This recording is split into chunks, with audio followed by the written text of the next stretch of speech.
Vous êtes sur l'émission Tout est accompli, l'émission sur laquelle je vous avais déjà prêché et annoncé l'évangile éternel de Jésus-Christ.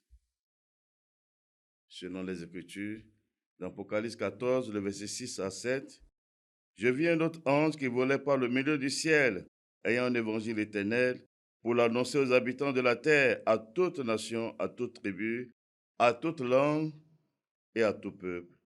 Il disait d'une voix forte, craignez Dieu et donnez-lui gloire, car l'heure de son jugement est venue, et adorez celui qui a fait le ciel et la terre, la mer et les sources d'eau.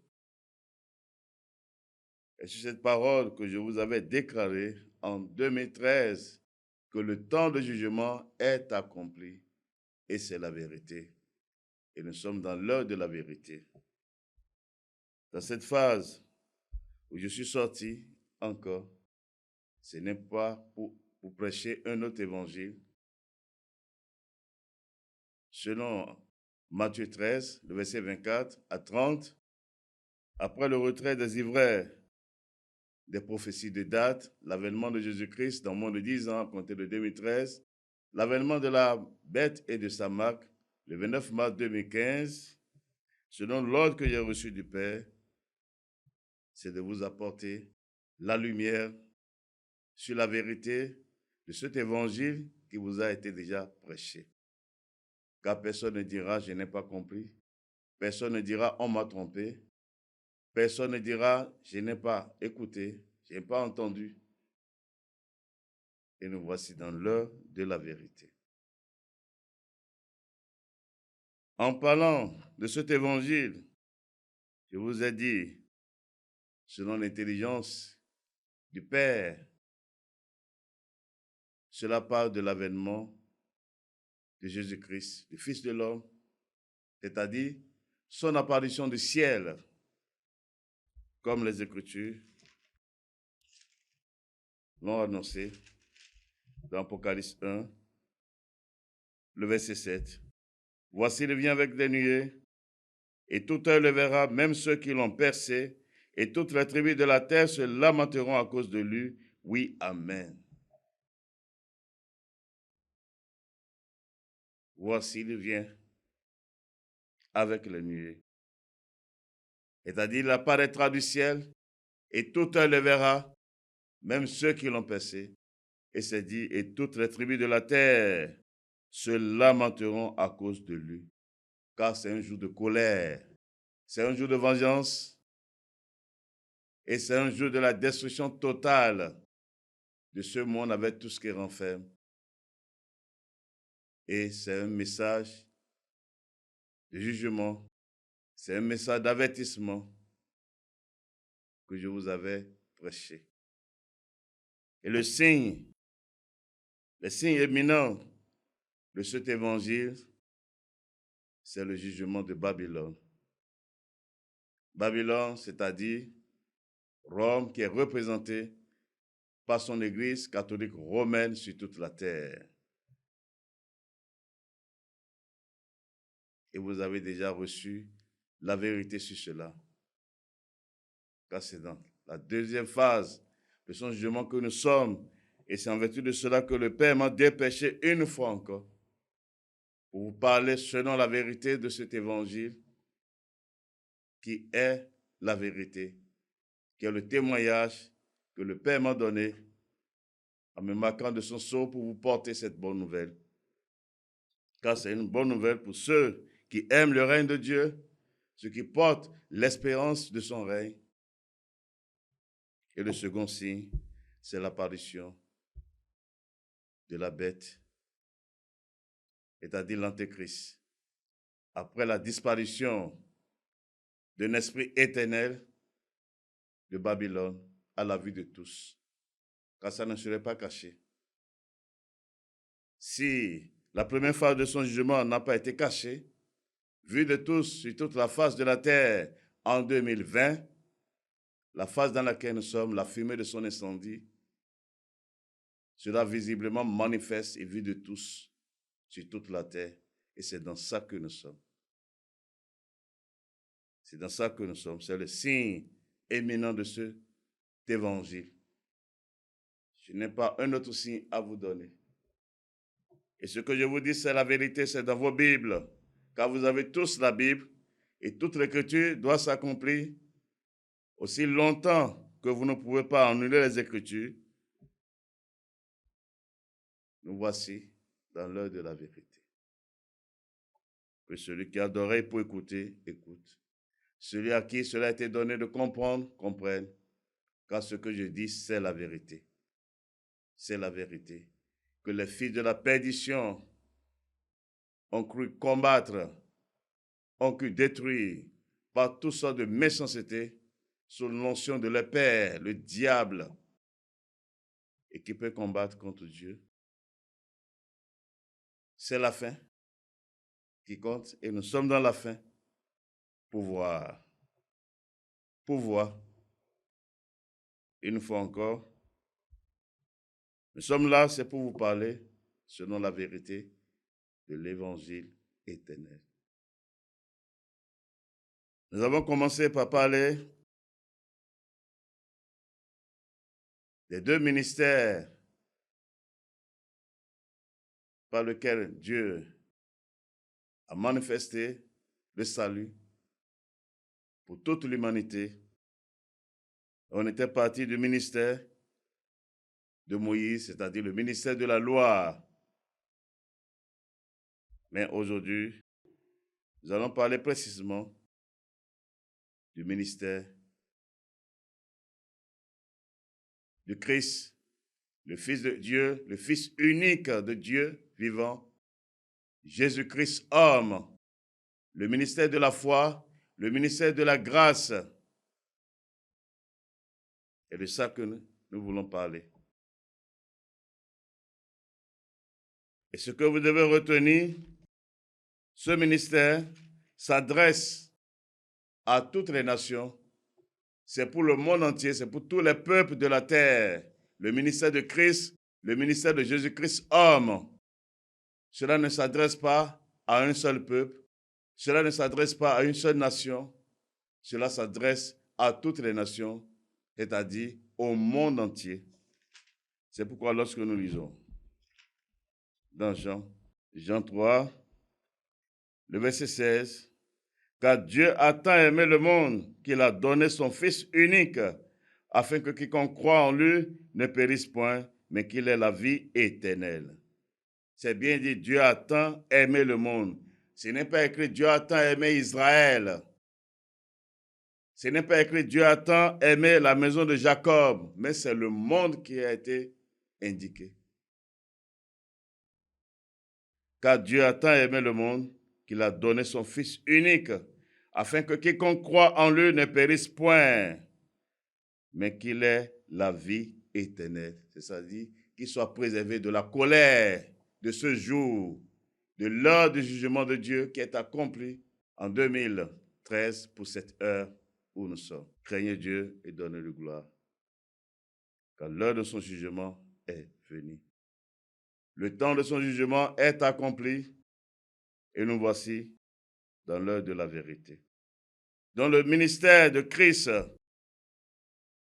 le Fils unique de Dieu, Jésus-Christ homme, s'adresse au monde entier, car c'est sur ce ministère que repose le salut pour quiconque croira. Et sur ce ministère, qu'on parle de la foi et de la grâce pour le salut. Le ministère de Moïse, je vous l'ai déjà dit, et démontré avec les Écritures que ce n'est pas pour donner la vie à quelqu'un. Mais on en reviendra pour voir avec les Écritures ce pourquoi le Père avait donné la loi de Moïse. Vous devez retenir et savoir que c'est depuis le jardin, après la chute de l'homme, que Dieu a prédit et annoncé le salut en la personne de la postérité de la femme. Dans Genèse 3, le verset 15, ce qu'il déclara, « Je mettrai une inimitié entre toi et la femme, entre ta postérité et sa postérité, et c'est celle-ci qui t'écrasera la tête. » c'est là que Dieu annonçait le salut et la délivrance pour l'humanité. Et pour bien comprendre ce mystère, lisons dans Hébreux 2, le verset 14.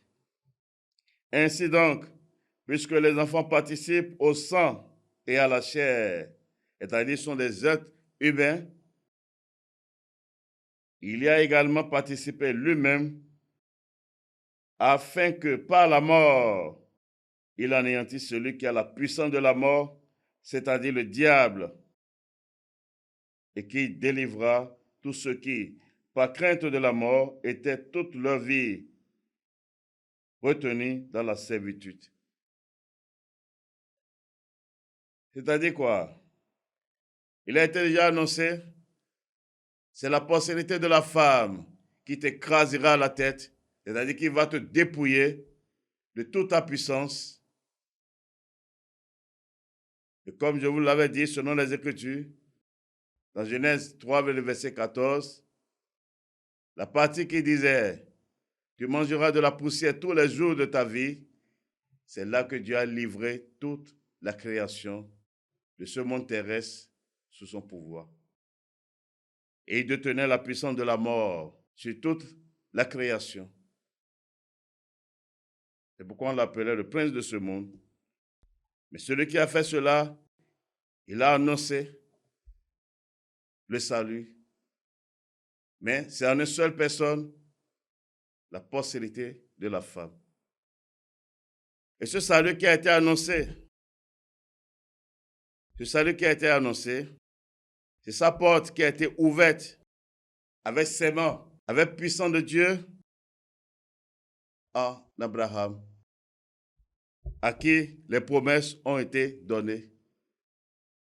L'homme que Dieu a positionné sur la terre pour tous ses élus, tant du milieu des 12 tribus d'Israël, tant du milieu des nations, pour le salut. Lorsque nous lisons dans Genèse 12, du verset 1 à 3, l'Éternel dit à Abraham, « Va-t'en de ton pays, de ta patrie et de la maison de ton père, dans le pays que je te montrerai. Je ferai de toi une grande nation, je te bénirai, je rendrai ton nom grand, et tu seras une source de bénédiction. Je bénirai ceux qui te béniront, et je maudirai ceux qui te maudiront, et toutes les familles de la terre seront bénies en toi. »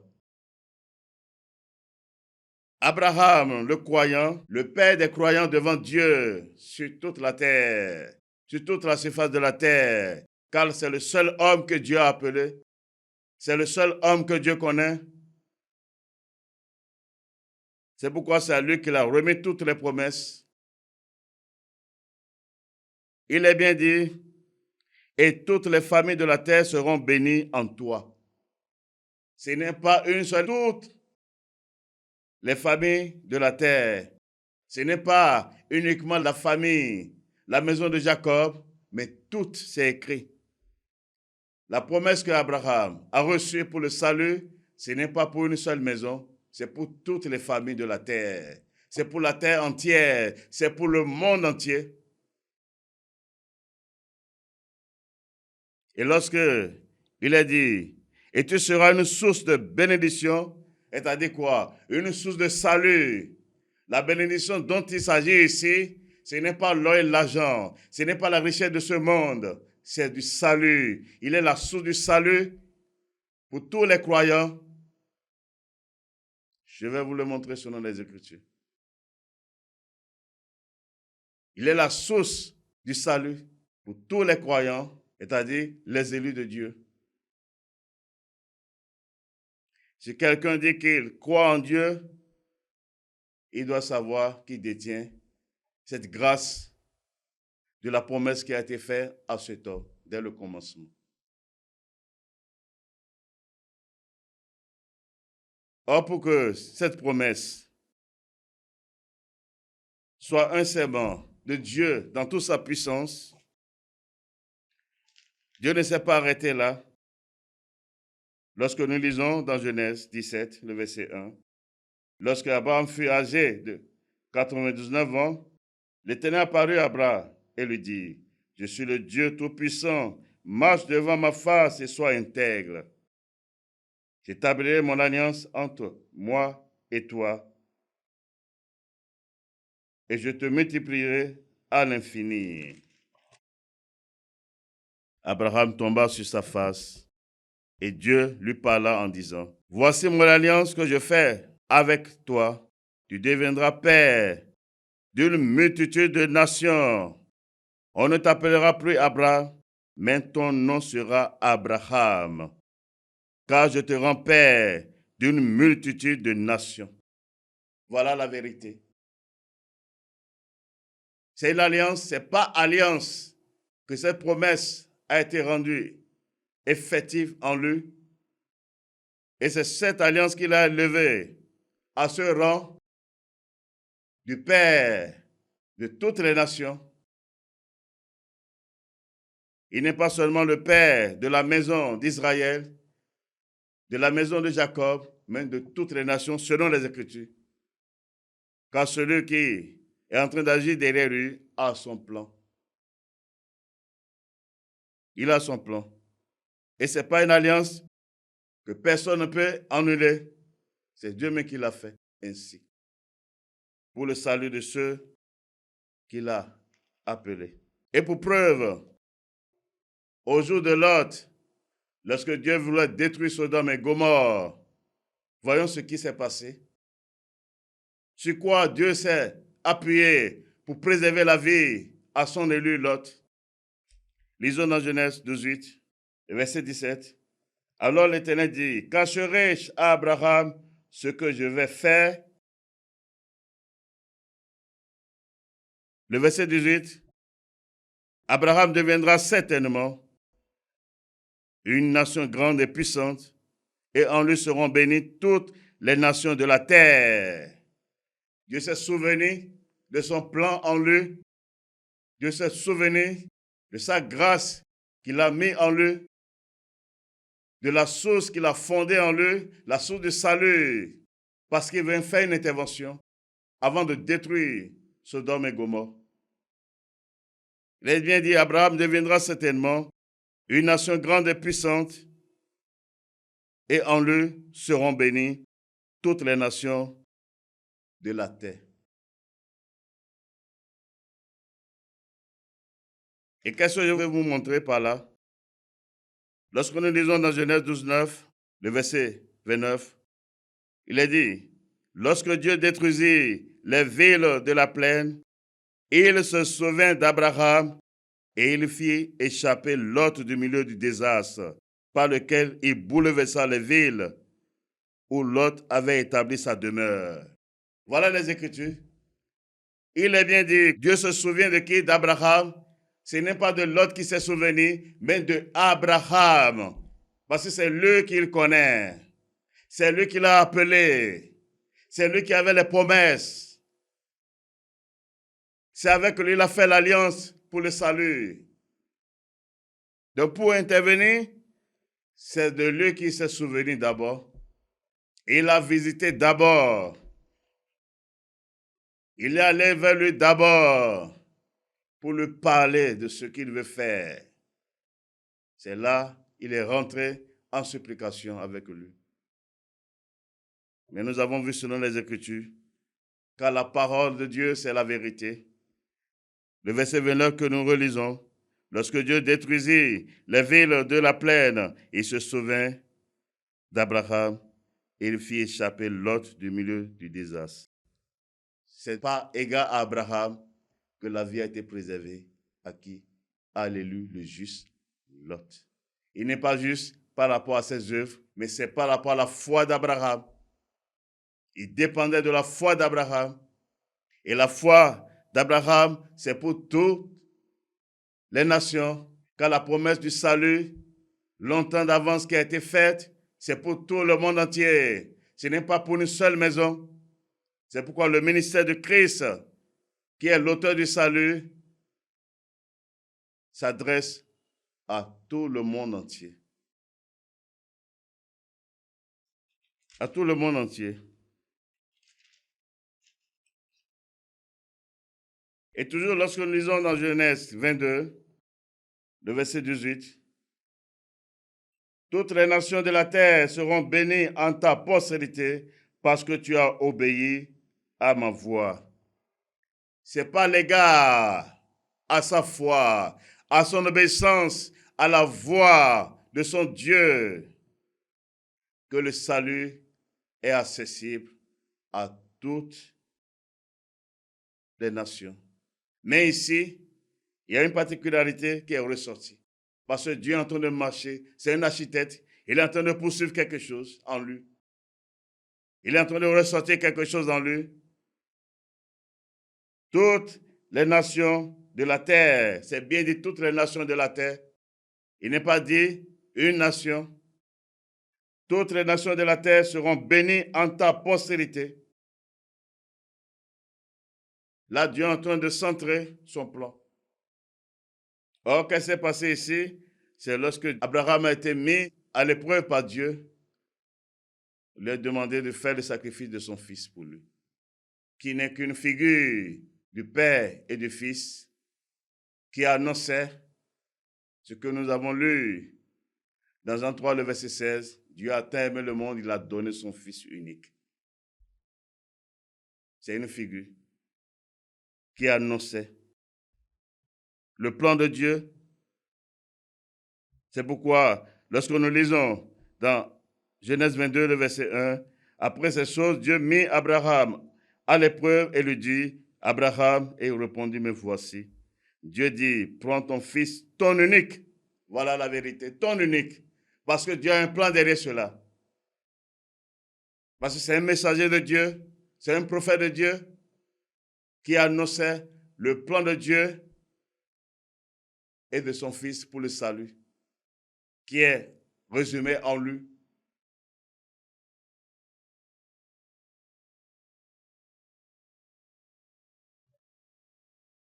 Et la promesse qui est ressortie après cette épreuve, on a doigté sa postérité. Que c'est en cette postérité que toutes les nations seront bénies, c'est-à-dire seront sauvées. Et toute l'écriture rend témoignage à une seule personne. Cette postérité, c'est qui? De qui il s'agit? La Bible même va nous répondre. On ne va pas aller loin. On ne va pas aller loin pour chercher. Craignez Dieu, donnez-lui gloire. On ne va pas aller loin pour chercher. Craignez Dieu et donnez-lui gloire. Donnez-lui gloire. On ne va pas aller loin pour chercher. Lorsque nous lisons dans Galates 3, le verset 16, or les promesses ont été faites à Abraham et à sa postérité.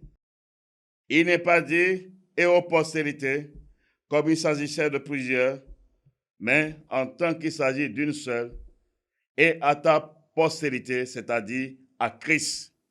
Donc la postérité dont il s'agissait en lui, cela annonçait le Christ qui doit venir. C'est pourquoi cela est sorti. Cette révélation était sortie en lui suite à l'épreuve à laquelle il était soumis, qui annonçait le sacrifice du Fils de l'homme qui doit livrer sa vie en sacrifice en tant que fils, en don par Dieu pour le salut de quiconque croira en cela. Dans cette postérité dont il s'agit selon les Écritures, ça parle de Christ. C'est pourquoi je vous dis avec certitude et vérité que le ministère de Christ s'adresse au monde entier, à toutes les nations qui sont sur la face de la terre, à tous les habitants de la terre. Ce n'est pas la maison d'Israël seulement, c'est à toutes les nations de la terre. Craignez Dieu, donnez-lui gloire. Voilà ce qui est écrit dans vos Bibles. Parce que vous avez tous la Bible en main chez vous. Voilà ce qui est écrit. Cependant, vous pouvez dire, est-ce que tu n'as pas lu quelque part ici? Tu n'as pas lu quelque part? Tu n'as pas écouté ce que le Fils de l'homme lui-même avait dit lors de son apparition au milieu des Juifs. Lisons alors et vérifions cela. Matthieu 10, à partir du verset 5. Tels sont les 12 que Jésus envoya après leur avoir donné les instructions suivantes. N'allez pas vers les païens et n'entrez pas dans les villes des Samaritains. Et le verset 6, allez plutôt vers les brebis perdues de la maison d'Israël. Ah! Allez prêcher et dites, le royaume des cieux est proche. C'est bien écrit. Il dit, n'allez pas vers les nations, c'est-à-dire, n'allez pas vers les païens. N'entrez pas dans la ville des Samaritains, parce qu'une partie de la maison d'Israël était tombée dans l'endurcissement déjà. Mais ce qui nous intéresse ici, il dit, n'allez pas vers les païens, c'est-à-dire vers les nations, n'allez pas. C'est vrai. Et on ne va pas s'arrêter là seulement. On ne va pas s'arrêter là seulement. On ne va pas s'arrêter là. Lorsque nous lisons toujours dans Matthieu 15, le verset 22, « Et voici une femme cananéenne qui venait de ces contrées, il cria, « Aie pitié de moi, Seigneur, fils de David. Ma fille est cruellement tourmentée par le démon. » Il ne lui répondit pas un mot. Et ses disciples s'approchaient et lui dirent avec instance, « Renvoie-la, car elle crie derrière nous. » Et le verset 24, il répondit, « Je n'ai été envoyé qu'aux brebis perdues de la maison d'Israël. » Voilà. « Je n'ai été envoyé qu'aux brebis perdues de la maison d'Israël. » Ah, voilà ce qui est sorti de sa bouche. Mais c'est la même personne qui enseignait en déclarant, « Car Dieu a tant aimé le monde et qu'il a donné son Fils unique, afin que quiconque croit en lui ne périsse point. » Mais quand nous l'avons vu dans le ministère, dans l'œuvre, voilà les paroles qui sont sorties. Pourquoi alors ces paroles sont sorties? Pourquoi il sortait ces paroles en ce temps précis? Pourquoi? Les Écritures vont nous parler encore. Car tout est dans la Bible. Lorsque nous lisons dans Galates 4, le verset 4, « Mais lorsque les temps ont été accomplis, Dieu a envoyé son Fils né d'une femme, né sous la loi, afin qu'il rachetât ceux qui étaient sous la loi, afin que nous reçussions l'adoption. » Cela veut dire quoi? Il dit, mais lorsque les temps ont été accomplis, quel temps a été accompli? Dieu déjà, après la loi, par son prophète Jérémie, il le annonçait dans Jérémie 31, par le verset 31, les jours viennent que lui va amener une nouvelle alliance. Et ça ne serait plus l'alliance qu'il a traitée avec leur père le jour qu'il les a sortis du pays d'Égypte. L'alliance sur laquelle repose la loi de Moïse. Il a dit, ce n'est plus cette alliance, je vais amener une nouvelle. Je vais amener une nouvelle alliance. Et c'est le temps de cette promesse qui est accomplie. Et c'est ça qui a été révélé ici par le ministère des apôtres, qui est le ministère de Dieu, le ministère de l'Esprit. Galates 4, le verset 4, mais lorsque les temps ont été accomplis, Dieu a envoyé son Fils, né d'une femme, né sous la loi. Il est apparu sous la loi, sous la première alliance, l'alliance de la loi. Pourquoi faire? Afin qu'il rachetât, c'est-à-dire qu'il enlève ceux qui étaient soumis à cette loi. C'est-à-dire mettre fin d'abord à cette loi. Parce que cela venait de Dieu et c'est pour un but. Dieu n'est pas un Dieu de désordre et il va laisser cela et amener l'autre sur ça. Non. Craignez Dieu, donnez-lui gloire. Craignez Dieu, donnez-lui gloire. Croyez à la parole de Dieu et non à la pensée des imposteurs, des fils du diable qui vous détournent, qui vous éloignent de la vérité, qui se font passer pour ceux qui ne sont pas. Car celui que Dieu envoie, il dit la parole de Dieu. Et tous ces œuvres sont justifiés par les Écritures. Et non pas ces pensées, et non pas ces rêves diaboliques, sataniques, démoniaques. Non. Car Dieu soutient toutes choses par sa parole, qui est son sceau, qui est sa vérité. Et c'est lui-même encore. Donc c'est pourquoi le Fils de l'homme tenait ce langage. Parce qu'il doit d'abord enlever ceux qui étaient sous la loi. Il doit les racheter d'abord. Il doit mettre fin à cette alliance avant d'ouvrir la porte du salut là qu'il a apporté au monde entier. Car son ministère s'adresse à tous les peuples de la terre. Et en Dieu, il n'y a pas de contradiction. Il n'y a pas de contradiction. On va écouter le témoignage.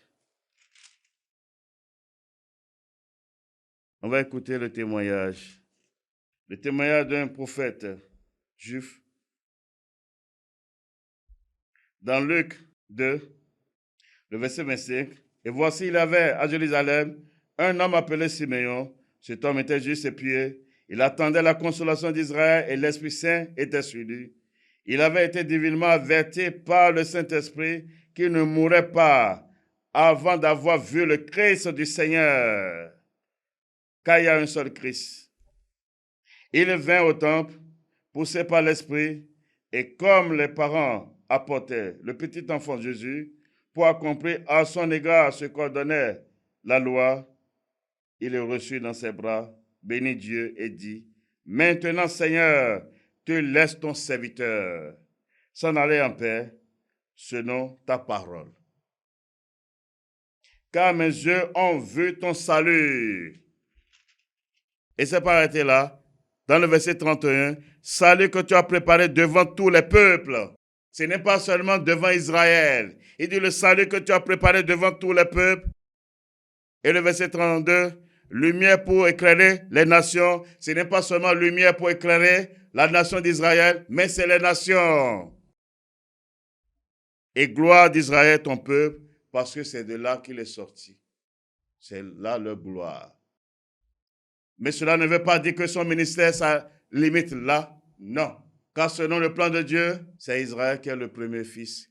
Donc si quelqu'un rend témoignage que c'est mon premier fils, ça veut dire qu'il a un autre fils, qui est les nations, à qui il doit tendre la main, forcément, car c'est un Dieu de justice.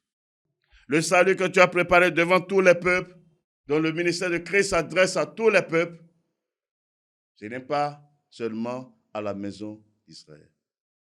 C'est pourquoi vous devez comprendre. Il disait, j'ai été envoyé seulement aux brebis perdues de la maison d'Israël. Non. Ce qu'il dit, vous devez comprendre. Ce qu'il est en train de faire, il doit mettre fin d'abord à l'ancienne alliance. Il doit mettre fin à la loi de Moïse d'abord. Car Dieu n'est pas un Dieu de désordre. C'est pourquoi vous pouvez encore lire. Toujours son propre témoignage. Car le Fils de l'homme savait ce qu'il faisait. Il savait ce qu'il faisait. Lorsque nous lisons dans Jean 10, le verset 16, « J'ai encore d'autres brebis qui ne sont pas de cette bergerie, c'est-à-dire qui ne sont pas de la maison de Jacob, la maison d'Israël. » Je relis, « J'ai encore d'autres brebis qui ne sont pas de cette bergerie. Celles-là, il faut que je les amène. Elles entendront ma voix et il y aura un seul troupeau, un seul berger. » Voilà la vérité. Avant sa mort et sa résurrection, il a clarifié cela lui-même. Celui qui pouvait dire en ce temps même, je suis envoyé uniquement vers les brebis perdues d'Israël, il a mentionné parce que Dieu n'est pas un Dieu de désordre. Il sait que quelque chose d'entend, il y a une suite, quelque chose doit se passer d'abord. Il doit fermer la porte de la loi d'abord. Il doit mettre fin à cela afin de tendre la main aux nations pour les faire entrer, afin qu'il ait un seul troupeau. Qu'il ait un seul troupeau. Et c'est ce que vous pouvez encore comprendre, ou à qui il a été donné de comprendre. Lisons dans Éphésiens, car Dieu est dans sa parole est la vérité. Malheur à celui qui n'aime pas la parole de Dieu. Malheur à celui qui n'aime pas la parole de Dieu. Voici dans l'heure de la vérité.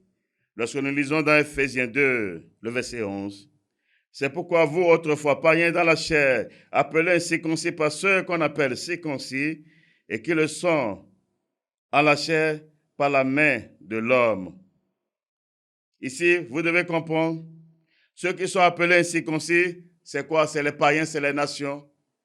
Ceux à qui Dieu n'avait pas donné la circoncision de la chair.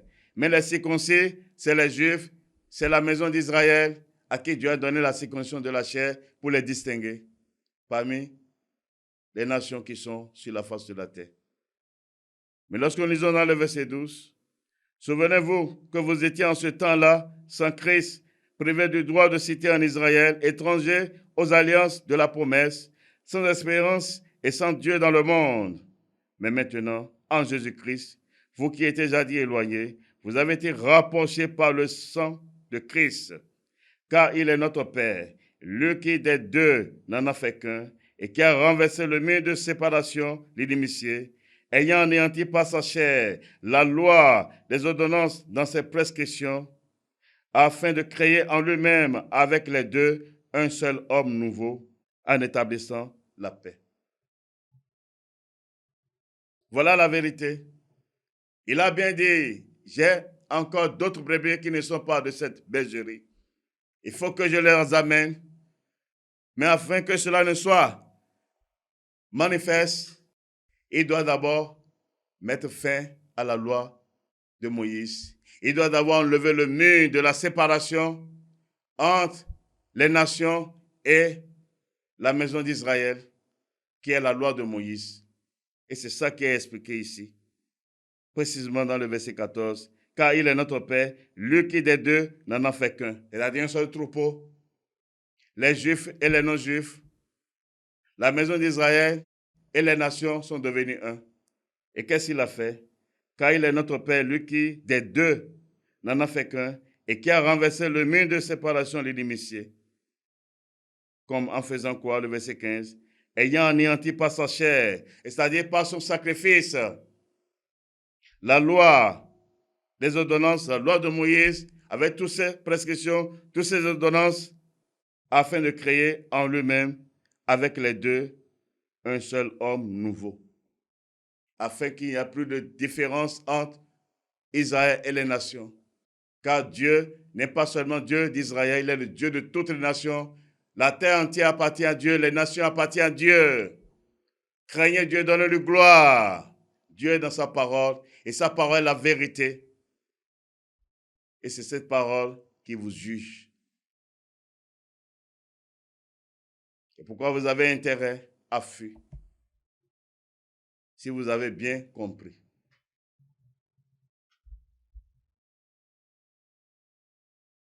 Donc nous voyons ici, cela a été révélé. Il doit d'abord faire le sacrifice. C'est pourquoi lorsque nous retournons dans les évangiles, précisément lorsque nous lisons dans Marc, après sa mort et sa résurrection, voyez ce qui est dit dans Marc 16, le verset 15 à 16. Puis il leur dit, allez par tout le monde et prêchez la bonne nouvelle à toute la création.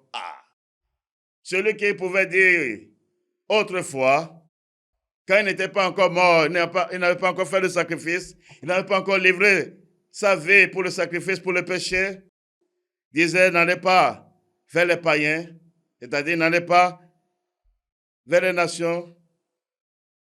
Mais ici, après sa mort et sa résurrection, c'est écrit dans vos Bibles. Dans Marc 16, le verset 15, puis il leur dit, allez par tout le monde et prêchez la bonne nouvelle à toute la création. La bonne nouvelle veut dire quoi? Lui qui est mort pour vos péchés. Il a payé le prix. Comme le prophète qui était là disait de lui, voici l'agneau de Dieu qui ôte le péché du monde.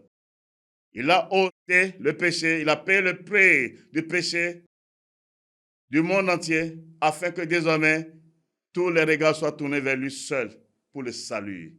Car c'est là la pierre que Dieu a posée pour le salut en Sion. Pas c'est seulement en Sion seul que le salut réside. La terre sera détruite, les cieux seront détruits pour le renouvellement de tout. Je vous l'ai déjà parlé dans les émissions précédentes. Craignez Dieu, donnez-lui gloire. Craignez Dieu et donnez-lui gloire. Voilà. On peut encore voir ailleurs, après ça, après sa mort et sa résurrection, le témoignage qui est rendu encore dans Matthieu 28, le verset 19. Allez faire de toutes les nations des disciples. Il n'a pas dit allez faire de toute la nation d'Israël des disciples. Allez faire de toutes les nations. Parce que son ministère s'adresse à toutes les nations, c'est au monde entier, car il est le seul et unique sauveur du monde entier. Car c'est de lui qu'il s'agit lorsque Dieu faisait les promesses à Abraham. Toutes les nations de la terre seront bénies en ta postérité. Cela l'annonçait. Et Dieu ne se contredit pas. Dieu dans sa parole. Craignez Dieu, donnez-nous gloire. Je suis innocent de votre sang. Voilà la vérité. Ce que je vous disais autrefois, ce n'est pas que je vous dis encore autre chose, c'est la même chose que je vous dis. Je n'ai pas changé de langage, à part les ivraires de ces fils du diable que j'ai vomi pour toujours. Voici ce que le Père a semé en moi pour vous, qui est la vérité. La bonne semence, ce que mon Père m'a prescrit pour vous annoncer, pour vous dire, selon les Écritures. Voilà. Craignez Dieu, donnez-lui gloire. Craignez Dieu, donnez-lui gloire. Toujours dans les Écritures, le ministère de Christ s'adresse au monde entier, à toutes les nations, à toutes les nations. Je vous dis la vérité, selon les Écritures. Lorsque nous lisons dans Luc 24, après le verset 44, après sa mort et sa résurrection, toujours, le verset 44, puis il a dit, c'est là ce que je vous disais lorsque j'étais encore avec vous, qu'il fallait que s'accomplisse tout ce qui est écrit de moi dans la loi de Moïse, dans les prophètes et dans les psaumes. Alors il ouvrit l'esprit afin qu'il comprisse les Écritures. Et il a dit, ainsi il est écrit que le Christ souffrirait et qu'il ressusciterait des morts le troisième jour. Et que la repentance et le pardon des péchés seraient prêchés en son nom à toutes les nations. Ce n'est pas seulement à Israël, à toutes les nations. À toutes les nations, pas égal à Abraham, qui a reçu les promesses de Dieu, le Père Abraham, car la promesse qu'il a reçue, c'est pour toutes les nations. Ce n'est pas pour la maison d'Israël seule, ce n'est pas pour la maison de Jacob seul, non. Non, selon les Écritures. Je relis le verset 47. Et que la repentance et le pardon des péchés seraient prêchés en son nom à toutes les nations, à commencer par Jérusalem. Ce n'est pas seulement à Jérusalem, c'est-à-dire à Israël, non, à toutes les nations. Mais c'est par là que ça va commencer. Et non pas Rome, retenez cela. L'Église catholique romaine vous a trompé. Elle vous a trompé, mais sa fin est déjà accomplie. Son règne a déjà pris fin depuis 2013 par la puissance de Dieu, celui qui l'a jugé et qui l'a rendu manifeste dans cette heure. Et nous sommes dans la porte de la dernière phase, la deuxième phase de son jugement, la fumée de son incendie qui monte au sein des siècles que vous verrez de vos yeux selon les Écritures. Car je ne dis rien sans les Écritures. Voilà. C'est pourquoi nous avons de la force pour parler, parce que nous parlons selon les Écritures. Qui est la puissance de Dieu. Qui est la puissance de Dieu. Aussi longtemps que vous ne pouvez pas annuler les Écritures, voilà ce qui est là. Il est de votre intérêt de regarder dans les Écritures. Et non de regarder à l'apparence, et non de regarder les hommes, mais de regarder Dieu dans sa parole.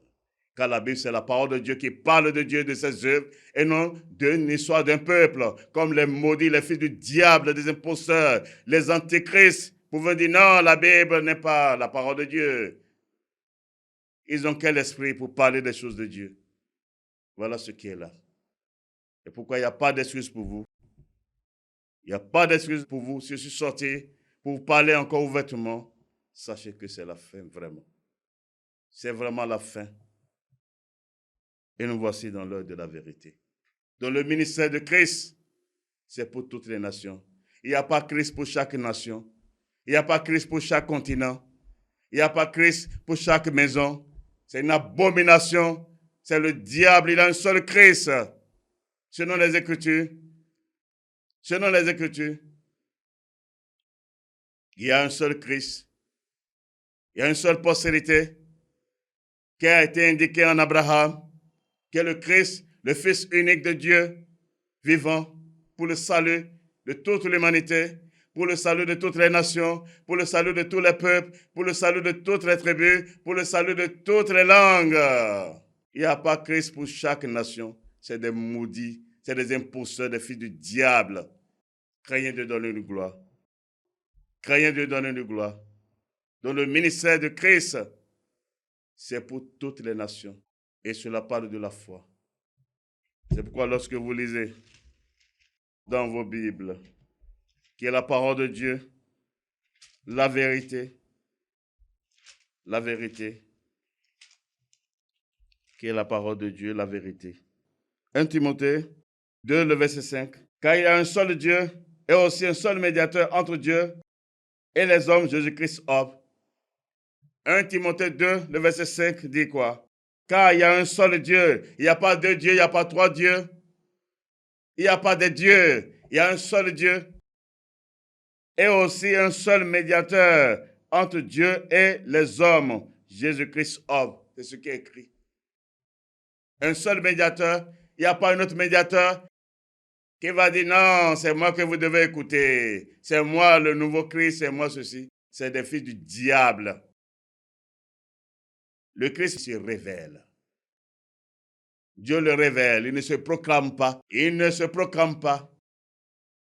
Dieu le révèle à ceux qui l'écoutent pour leur salut.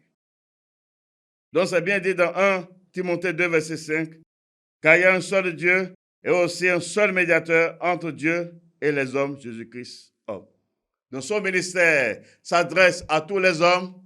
Ce n'est pas seulement à la maison d'Israël. Non. Craignez Dieu, donnez-lui gloire. Craignez Dieu et donnez-lui gloire.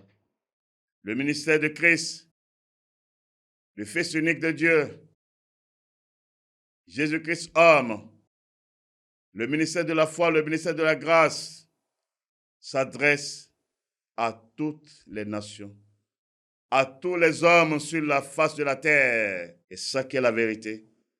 C'est ça la vérité. C'est ça la volonté du Père, selon les Écritures. Je suis innocent de votre sang. Il n'y a point d'excuse. Que celui qui a des oreilles pour écouter, écoute. Celui à qui cela a été donné de comprendre, qu'il comprenne. Nous voici à la fin de cette émission.